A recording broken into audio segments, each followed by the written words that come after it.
I think that if you're going to let it happen, you got to let it happen natively and organically. I don't think you want to just peg it overnight. I think that's a bad decision. You're going to get the Jeters to go out, maybe take it to 10 cents and see what happens. If you're going to do something like that, I think you would do it in steps. Um, I don't think you would just peg it. Then the question arises is, do you think it's in Richard's best interest to just throw all OA sacrifice money at this thing and hope it works?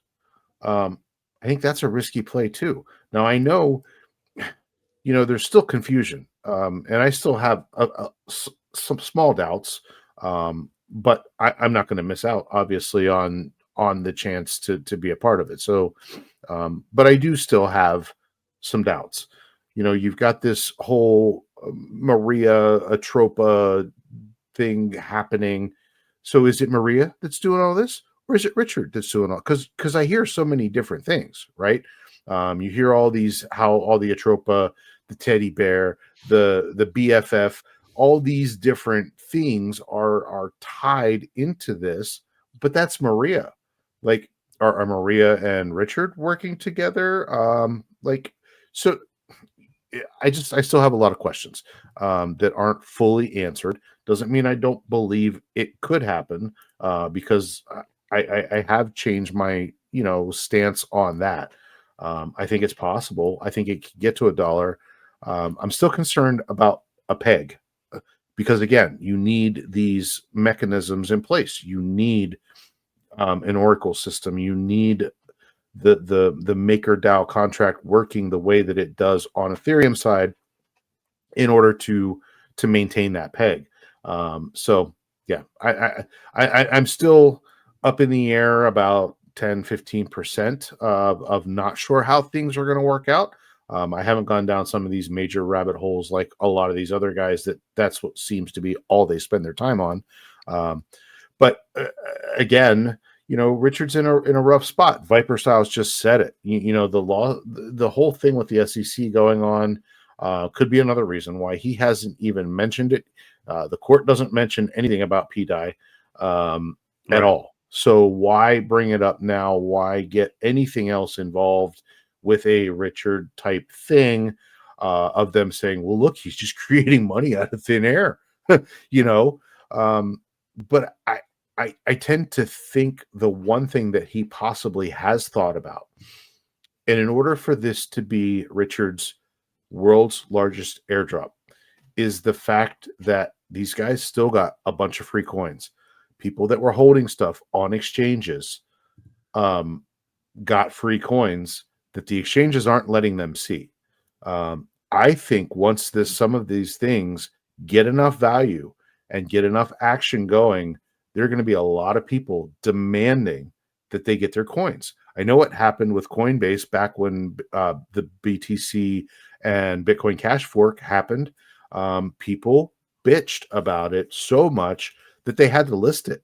They had to give people their free coins. Mm-hmm. Can you imagine if that happens, where enough people complain to Binance and to Coinbase and to Kraken and to Gemini that, hey, I want my coins. You got to list them. Well, there's your free listing, man. And I'm sure Richard's thought about this stuff, because there were a lot that probably were sitting on exchanges that people are going to find out about, and they're going to want them. So I'm sure, again, he's a forward thinker. He plans things out. He maps it all out. I'm sure this is one of the things that he thought about as far as possibly getting free listings and allowing people to get credit for their stuff if it has the value to do it. So yeah, it's pretty cool. I'm anxious to see how it plays out. Again, I want it to take some time. I want the Jeets to Jeet, and I want the believers to stick around and be the ones that do it. We then go back to that sudden wealth syndrome. You know how people get, man, when they win the lottery. How many of them go bankrupt? How many of them die? How many of them end up in debt after that because they, DAI. well, Yeah. yeah, that too. Yeah. So, you got to kind of look out for people at the same time, even though, you kind of created it to make, he wants to make a million millionaires. Um, this is another method of his madness, I think, to do it. But again, you don't want the sudden wealth. You want people to kind of organically grow, to get used to being wealthy on paper, at least before you actually get the wealth in your pocket. So, yeah, just a lot of interesting things, a lot of ways to look at this. I can see so many angles from people, and it's just it's going to be fun. Well, it definitely is, as far as we can see, the most interesting thing that's happening in crypto this cycle so far. I mean, like outside of this, what is it? Probably like the meme coin takeover that generally is happening of the ones that are actually sticky communities and stuff like that, regardless of chain, even though Solana pretty much has no stickiness on it really. But of as far as narratives and things like this happening, assuming that this comes to pass in really any form, it's insane. And I want to say I agree with you 100% and I disagree with the leader of our pool right now. And I understand where these people are coming from, where 51% are saying like that the peg should happen quickly to get the chain, hypothetically, what they're thinking would be to get the chain to grow faster. I'm not really sure that that's what would happen though. And Mm-mm. then for the option to do it slowly to capitalize at the end of the bull market, which is coming in second at 36%. I mean, here's another thing to think of there. Like you were talking about getting the Jeets out of the way, which they're definitely going to be more of right now. I mean, we still have pDAI at not even 3 cents. It's been at 3 cents.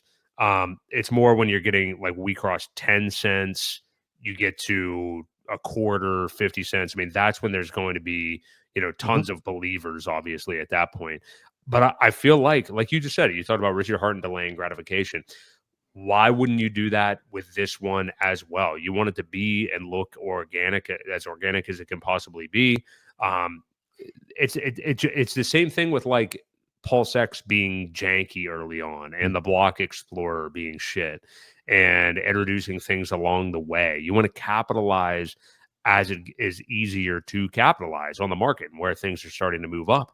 But also talk about this. I want to get your take on this. Speaking of EHEX and last cycle again, you know, people might be thinking like, well, what would be the advantage of it pegging late in 2025 or even mid 2025 when we've got only months left in the bull market?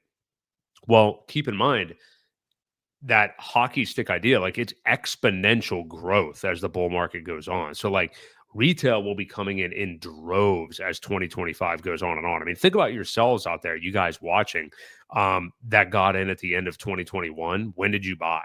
Like in the last window, like you literally got into crypto.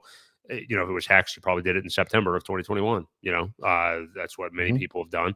Lots of people bought over 40 cents. I mean, that's what happened. So why not have it maybe come together as early as next summer, to next fall, and then you introduce all of the maybe not all of, but a whole bunch of PRC20 and ERC20 liquidity pairs that people can do, and a whole bunch of stable yields that people can do. Where they're at that point, we got ink at well over $80 again or something like that, and the yields are just insane. And that's when, like I've said, this DeFi utopia starts to really come to pass on PulseChain at that time.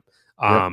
What do you make of that idea, Ewok? Because yeah, it might seem to us who have been here this entire time, suffering through all this, watching this chain for a year and a half at this point now, it might seem like, well, why the hell would you not do it until say, July, August of 2025 when the run's practically over? Well, to capitalize on the amount of people that are going to be in crypto at that time and all are going to rush in. And keep in mind also, it's not just that you're necessarily trapping those people at the top of the market.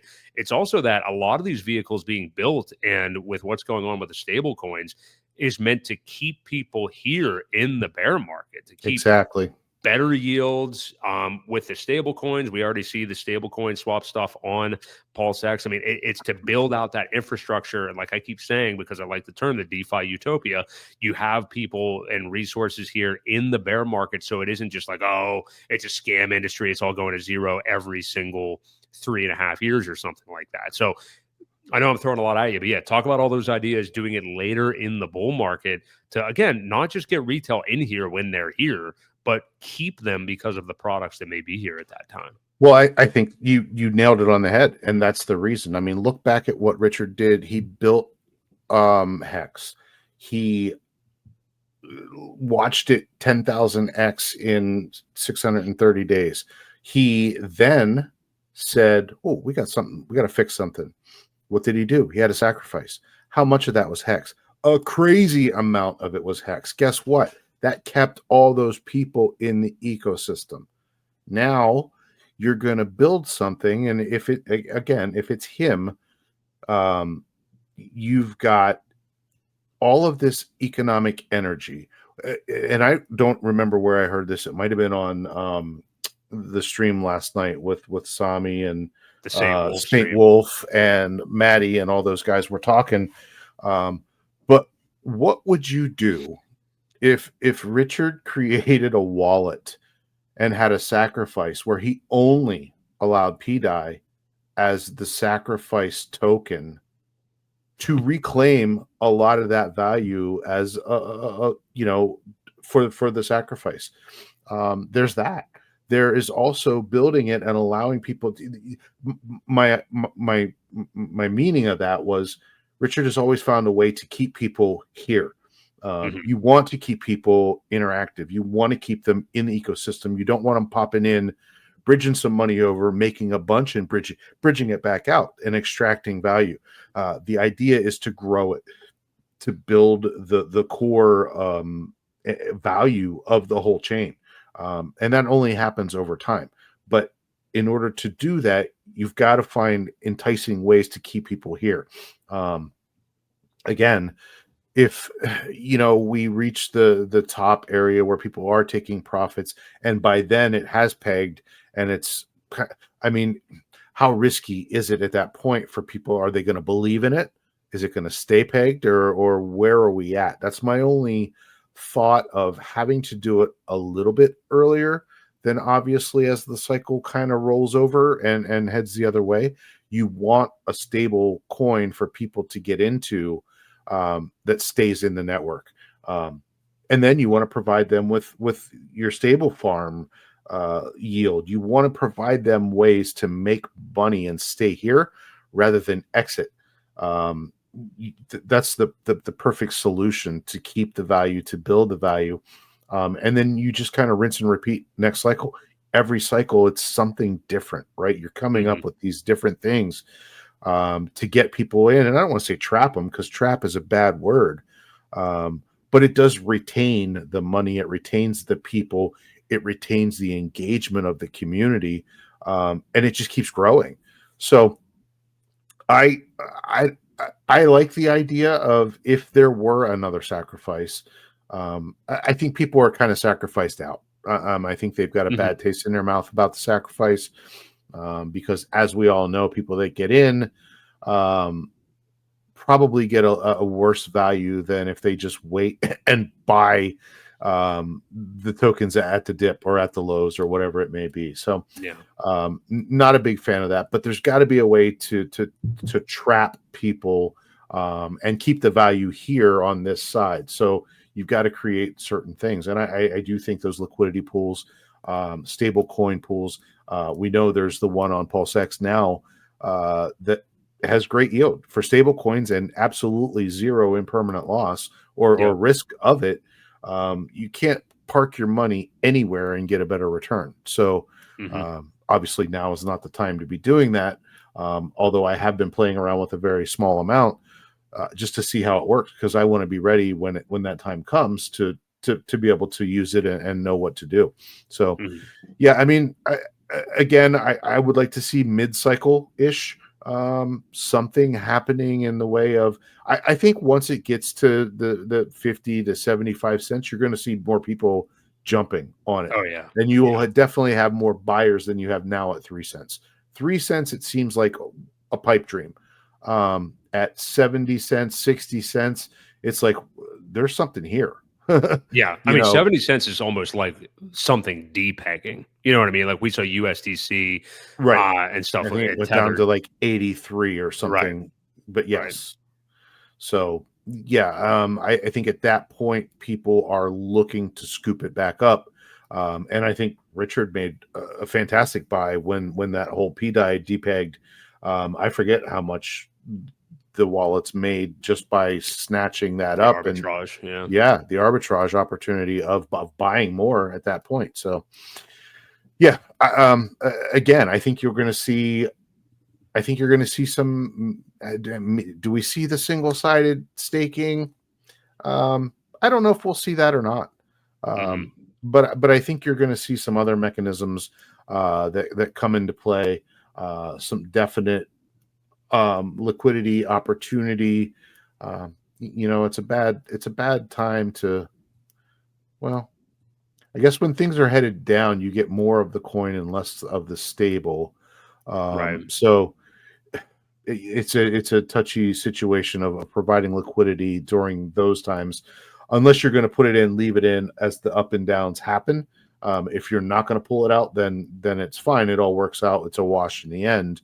But yeah, again, I think ideas like that, though, he's thought ahead. I'm sure he's planned ahead on different ways to keep the people here, to keep the funds here, and the value proposition on chain. So pretty cool. I'm with you 100%. And I do think, I will say, I disagree a little bit on the sacrifice thing, because I think that we're forgetting at, the tops of bull markets, like just how confident people are in, hey, screw you, hell yeah, I'll throw in. I mean, look how good these investments are doing. I'll just throw it. And now we're living in a post-sacrifice world where we know what happened with Pulse and more so Pulse X and all these other projects that have gone to hell, really. Right. That also did that. They're not affiliated with Richard Hart, that have done their own sacrifices.